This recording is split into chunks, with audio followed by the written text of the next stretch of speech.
मल्लिकार्जुन मणिपुर गांव में एक मैकेनिक था। वे गाड़ी में मैकेनिक का ही काम करता था और जो पैसे मिलते उससे अपनी पत्नी सुरेखा और बेटी मीना की देखभाल कर रहा था। मीना एक इंजीनियरिंग कॉलेज में पढ़ रही थी। पापा, आप रोज इतनी गाड़ियाँ रिपेयर करते हैं, मुझे भी एक दिन एक गाड़ी में कॉलेज छोड़ आइए ना। इतना पैदल चलना पड़ता है कि बस क्या कहूँ आपसे। लोग इतने भरोसे से गाड़ी देकर जाते हैं मुझे। मैं ऐसा काम कभी नहीं करूँगा, ये अच्छी बात नहीं है बेटा। अच्छा तो कम से कम मेरे लिए एक स्कूटी ही खरीद के दे दो। पेट्रोल की कीमतें कितनी बढ़ चुकी हैं तुम्हें पता है?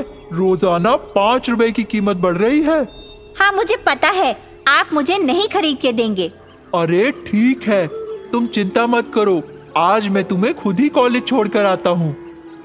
दोनों बाप बेटी अब मैकेनिक शॉप पर जाते हैं जहाँ से उन्हें एक गाड़ी देखनी है। मीना को एक गाड़ी बहुत पसंद आती है। पापा, ये कार मुझे बहुत अच्छी लगी, इसी में छोड़ दो ना आज।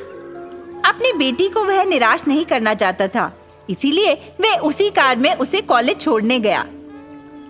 ड्राइवर, कॉलेज खत्म होते ही मैं तुम्हें फोन कर दूंगी, तुम गाड़ी ले आना। उसे लगा बेटी मजाक कर रही है, उसने भी हामी भर दी। जी जी मैडम, जब आप कॉल करेंगी मैं ले आऊंगा गाड़ी। बस ऐसे ही मेरा कहना मानते रहो और तुम्हारी पगार भी बढ़ जाएगी और तुम भी ऐसे ही खुश रहोगे, समझे? मल्लिकार्जुन वापस अपनी दुकान पर आ गया और अपने काम पर ध्यान देने लगा। इसी बीच रमेश आया और अपनी गाड़ी के बारे में पूछने लगा। गाड़ी लेकर वह वहां से चला गया। जैसे तैसे दिन बीत रहे थे। अब आए दिन मीना भी नई नई गाड़ी की डिमांड करने लगी। जो भी गाड़ी उसे पसंद आती उसी में ही अपने पिता को कॉलेज ड्रॉप करने के लिए कहने लगी। मीना की सहेली राधा उसे रोज अलग अलग कार में देखकर बहुत चौकन्नी हो गई। राधा को लगा कि मीरा बहुत अमीर परिवार की लड़की है, इसीलिए वह उससे बहुत दोस्ती करने लगी। कुछ दिनों बाद रमेश फिर से अपनी गाड़ी मैकेनिक के पास लेकर आया। अरे भाई, क्या हुआ? गाड़ी ने फिर दिक्कत करी क्या? अरे नहीं भाई, बस गाड़ी को बेचना चाह रहा हूँ। अब गाड़ी नहीं रखनी। कोई बढ़िया ग्राहक हो तो बताओ। कितने में बेचेंगे साहब? रमेश ने जो भी कीमत बताई मल्लिकार्जुन ने उसे दे दी और गाड़ी अपने नाम खरीद ली। सारी बात उसने अपनी पत्नी को बताई। उसने सोचा कि मीना के जन्मदिन का तोहफा इस गाड़ी से बेहतर नहीं हो सकता, परंतु मन ही मन उसे एक और चिंता सताने लगी। अगले दिन मीना का जन्मदिन था और मल्लिकार्जुन ने उसे गाड़ी की चाबी दी। मीना बहुत खुश हुई। उसकी खुशी का ठिकाना ही नहीं रहा। अब वह रोज गाड़ी में कॉलेज जाने लगी और पिता से आए दिन पेट्रोल के लिए पैसे मांगने लगी। मल्लिकार्जुन को एहसास हो गया था। उसने सोचा, मेरी सारी कमाई तो गाड़ी के पेट्रोल में ही चली गई। अब घर कैसे चलेगा? कुछ सोचना होगा।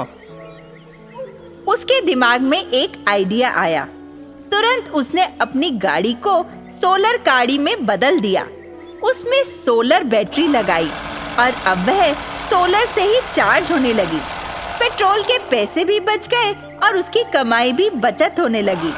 मीना भी बहुत खुश थी और उसकी बीवी भी बहुत खुश हुई। मणिपुर में दामोदर अपने बेटे विक्रम के साथ रहता था। विक्रम बहुत ही लाडला था, इसीलिए उसने कभी भी कुछ मांगा उसे पूरा किया गया। वह बहुत जिद्दी भी हो गया था। पापा, मुझे स्कूल जाना है। विक्रम अपने पापा के साथ स्कूल जाने लगा। उसी गांव में सावित्री एक गरीब महिला थी जो दिन भर मजदूरी का काम करती और अपने बेटे को स्कूल में पढ़ाने की पूरी कोशिश करती। माँ, मैं स्कूल जा रहा हूँ, आप भी अपना ध्यान रखना, मेरी चिंता मत करना, मैं ठीक समय पर घर आऊंगा। ठीक है बेटा, बस तुम मन लगाकर पढ़ाई करो, बस पढ़ाई में ही ध्यान दो। हाँ ठीक है माँ। आदित्य भी उसी रास्ते से स्कूल जा रहा था। तभी विक्रम अपनी तेज कार को लेते हुए उसे पार कर गया और सड़क पर कीचड़ आदित्य पर छलक गया और विक्रम देखता ही रह गया। उसे अच्छा नहीं लगा। ड्राइवर, गाड़ी रोको। विक्रम गाड़ी से उतरकर आदित्य की ओर गया और आदित्य से माफी मांगने लगा। वह एक अमीर आदमी था, पर उसके संस्कार बहुत अच्छे थे, इसीलिए उसने आदित्य से माफी मांगी। मुझे माफ करना, मेरे ड्राइवर को पता नहीं चला, इसीलिए कीचड़ तुम्हारे कपड़ों पर लग गया। कोई बात नहीं, मेरे साथ ऐसा बहुत बार हो चुका है, कोई फर्क नहीं पड़ता भैया। मेरा नाम आदित्य है। तो फ्रेंड्स, हाँ फ्रेंड्स, चलो गाड़ी में चलें। नहीं विक्रम, मुझे पैदल जाना अच्छा लगता है। चलो बाय। विक्रम आदित्य को बाय कर वापस चला गया। जैसे जैसे दिन बीत गए, दोनों घनिष्ठ मित्र बन गए, काफी बेस्ट फ्रेंड्स बन गए। और एक दिन विक्रम आदित्य के घर गया। अरे इतनी फॉर्मेलिटी क्यों कर रहे हो? कल तुम मेरे बर्थडे पे अपनी माँ के साथ घर आना। अच्छा ठीक है, जरूर आऊंगा। विक्रम अपने घर वापस चला गया। उसके पिताजी ने घर को बहुत अच्छे से सजाया। बेटे के जन्मदिन की बहुत तैयारी करी। विक्रम आदित्य के आने के बाद ही केक काटा और सभी लोग घर की तैयारियां देखकर बहुत खुश हुए। खाना खाने लगे। तभी आदित्य और विक्रम दोनों केक खा रहे थे। आदित्य, तुम्हारा जन्मदिन कब है? अभी समय है। चलो अब मैं घर जाता हूँ, माँ अकेली है घर पर। आदित्य पार्टी से घर वापस चला गया। जैसे तैसे दिन बीत गए। अब आदित्य का जन्मदिन था। विक्रम आदित्य के घर गया। वहाँ कोई नहीं था। आदित्य की माँ ने घर पर ही छोटा सा केक बनाया और उस पर एक मोमबत्ती लगाई। केक को आदित्य ने काटा और फिर विक्रम को लगा कि उसने अपने दोस्तों को क्यों नहीं बुलाया। विक्रम ने आदित्य को एक साइकिल भेंट की। आदित्य, तुमने बाकी दोस्तों को क्यों नहीं बुलाया? हम तुम्हारी तरह अमीर नहीं है ना, हम अपने जन्मदिन पर बस ऐसे ही कर सकते हैं, ज्यादा खर्चा नहीं कर सकते विक्रम। अमीर और गरीब लोगों के जन्मदिन का यही तो अंतर है।